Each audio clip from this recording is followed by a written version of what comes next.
A very warm welcome to everyone. And based on the years of watch history that is all saved here in this database, and this database is basically related to all the tennis matches of ATP series, Grand Slams of all four categories that I have watched for years, I'll say decade, and basically the target and the focus has always been the big four. My apologies for all those big fans of the big three who do not count Andy Murray among the big four, and I'm talking about Federer, Nadal, and Djokovic. But in my case, the story is a little bit different because after watching, you know, Shanghai, Paris, London, Indian Wells, and then Monte Carlo, so like I have been watching them for years, and based on that experience, I have noticed that they were able to maintain their position, they were able to maintain their ranking for quite a while. And it's just that when it comes to the Grand Slam, so somehow, one way or another, these four, sometimes there were, of course, other ATP players also, but these fours were able to make it to the semi-finals, which was like an ideal combo to watch at the semi-final stage. But somehow, I won't say somehow, of course, they have proven their worth. Nadal and Federer would come at the top to face each other in the final.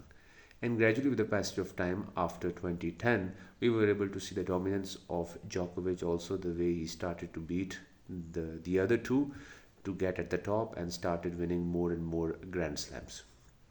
Having said that, now coming towards the focus of why I've come up with this idea of recording the video. So there was this thought which was there in mind, and undoubtedly I have discussed this thing with the other friends also, but I thought maybe it may be helpful for you guys to be able to understand the way Djokovic is still able to, reach the semi-final stages of these ATP 1000 matches. You have just witnessed, and I had this slight clue, and I had a guess that maybe he would be able to take the title also. But yeah, the chances were a little bit low because in every match that I would see, I could see all the struggle.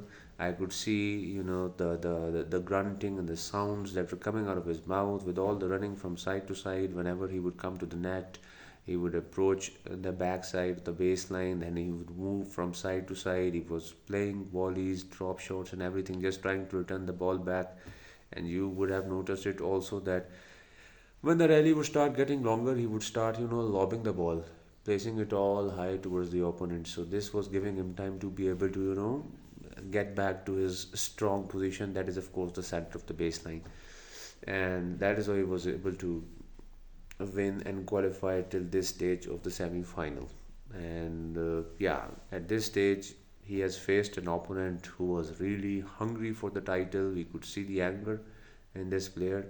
My apologies. I do not wish to mispronounce his name, but the happy news is that there are two cousins who will be facing each other in the final, which is of course a wonderful thing. So, but coming back to the discussion, because my focus is once again the big four, and I wanted to talk about their style, the way they have played, and throughout these 10 to 15 to 20 years, the way they have dominated the court. Each player has its own uniqueness. It's not that they have this formula or this magical spell that they simply apply to the opponent and that is how they're able to win it. They all have their own unique style of playing, and if an opponent is aware of these strategies, only then he would know how to counter these strategies to be able to win against Roger or Rafa or Novak or Andy. So, what are those strategies? It's very important that first you analyze their game, like what is their game style. Let's start from, of course, the senior, who is no longer, let's say, there. Yeah, of course, he comes on tour, but usually comes on to play exhibition matches, just the way he has just played in front of the Shanghai audience. I'm sure they would have loved to see, Roger teaming up with Donnie Yen, one of my favorite Chinese actors. Also, I have seen all this Wing Chun Ip Man series. But coming back to the point, Roger's style is unique in a way that he has been known to be quite, an arrogant or a rude, I won't say rude in a negative sense, but a player who knows that he is very talented. And from his game, he makes you realize that you really have to be worthy enough to be able to face Roger. If you want to spend some time with Roger on a on a professional match inside the court, you really have to have something within your game. You really need to be worthy to face him. And then he tests you by placing such nice shots in the corners that are unreturnable. They are really impossible to return back. That is how he uses his eastern forehand to play deep shots, play very good angles. Let's say if the person is at the due side, he's going to play at the ad side at such a distance that would be unreachable for the opponent to get to the ball. And he hits it with such a strong pace. You have already seen him at his prime. Yeah, he came up with some different strategies when it comes to getting a little bit older and having some knee issues. Then he strengthened his backhand also, that you would have witnessed in the year 2017, within which he was hitting some really nice strong backhands. The way he was able to take the high ball of Rafa to hit it at a very nice topspin, and that is why he was able to defeat him also, not only in Australian Open, but I guess Indian Wells and Miami. So this is his style. Roger, makes you realize that yeah, you really have to be deserving to be able to play against me. Otherwise, I'm going to finish you within like 6 love and 6 love. This is his strategy. Now, what does Rafa do? Rafa Rafa Nadal has basically a style of being aggressive with any opponent, whoever that opponent is. He's going to show all his aggression. This aggression will be coming out in the form of a very high topspin. So he's going to take all his energy out, and he's not like making you realize that you have to be deserving to be able to face me. He just says, whoever you are, I'm going to show you, and I'm going to play like a bull that I actually am. I'll fight like a warrior against you, whoever you are, and I'm going to beat you till the very end. I'll make you run for every point. I'm going to play top spin, very high top spin. That will be difficult for you to play, especially if you will come on my field, that is clay. Then you will see the kind of top spin that I'm able to generate. And then he, comes up with his grunting sound. Then when he hits the ball with his lefty serve, and then top spin, forehand and backhand slices, like he's a complete package. But of course, his style is different. A very aggressive style. He's not like trying to just finish the ball within seconds, like first playing a serve and then a volley, or then a serve and then a drop shot. No, he has this style of playing every shot with an aggressive topspin. He does a little bit of rally at the beginning, and then he tries to finish the point. So this is his style. Now coming towards Novak. Novak has a unique style in a way that he always encourages the opponent to play against him. He likes to study his opponent. This is what he does every time. His mind is always engaged when it comes to the game. He's always trying to play a mental game. He tries to test the nerves of his opponent. This is something which he does, that he has claimed to be doing also in different kinds of press conferences and even on court, post match interview, has said these things also, that he always tries to test his opponent. And this is something that he does every time with almost any opponent. He lets the opponent play for a while. He tries to test him with coming up with different kinds of shots. Sometimes he's going to give him a high ball. Sometimes he's going to lob. Sometimes he's going to hit a very strong top spin. Then he's going to make the opponent move from side to side also. Then all of a sudden he'll come up with a drop shot. But he's always trying to test the opponent's limits to see whether he is able to get to that ball or not.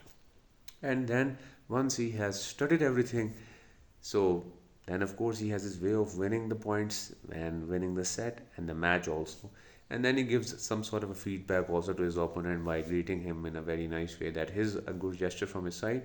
But the basic point you got it already, which is that he lets the opponent play. He tests the limits of the opponent by coming up with a different kind of variety, which is of course once again different from Rafa, that is always playing aggressively when it comes to his topspin forehand, very high with a very high topspin, which again is very much different from the way Roger plays, which is of course a serve and then a very strong cross court shot or at the ad side, and then when the player has gone into very far just to return back, then all of a sudden he comes at the net to finish either in the form of a volley or does a drop shot. So no, this is his style. Every player with a very different style. Now, last but not the least, that I have always admired Andy, the way he has fought against all these three, and at various moments he was able to defeat all these three also in a very nice way. As a result of which he was able to win the Grand Slam titles also, including Wimbledon, including the Olympics. So he has something. That's why I count him among the big four. So his style is a little bit different. You can say a bit closer to Novak. Like Novak's style is that he tests the opponent's limits. Andy is a little bit different in the way that Andy is like trying to test his own limits. He's trying to test himself that how much he can run, how much he can reach to the difficult shots, and that is why you see him running for almost every point. You would have seen many of his rallies within which even Roger was making him run, and he was like running in every part of the net. He runs for every shot. You have seen the kind of passion that he shows when he is running for every shot, as a result of which he got his hip injured, he had his hip surgery. I guess there is some metallic bone also which has been implanted within his body. But why is this all happening? It's because the fact that he runs for every point. He shows his passion by testing his limits and his extremes.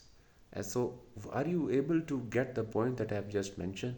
All these four players have their own different styles of playing and testing the opponent, sometimes testing their own limits, sometimes making the opponent realize that you have to be deserving to be able to face me, and sometimes they just come up with all the power that they have to just show it all to the opponent that what they are made of: muscles, power, and aggression, tactics, endurance. So they are the big four are called as a complete package. And if someone wishes to become a good tennis player, I guess it's very much important that you study the game of all these four players whenever they encounter one another or whenever they encounter the other ATP players. I'll say the top 10 or even top 20.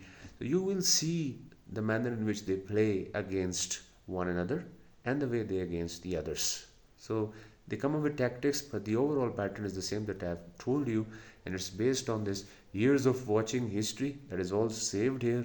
I've been watching them like coming back from college, high school, university, then even from my job. Whenever I would see them, the big four are in the semis, that was the best weekend. And that is why I've enjoyed their ATP matches, even the Grand Slams. And I thought that let's put it all in a nutshell. When I see them all like almost when their careers have come to an end, Novak is also kind of indicating that it's like the last stages. I may come next year, I may not. So it's a clear indication that he also knows that when Alcaraz and Sinner are here dominating the tennis and especially the Grand Slams, I guess his time is also like almost up. But it's just the love of the game due to which he's always, encouraged and motivated to come back one more time just to give it a try to see whether I can do it or not.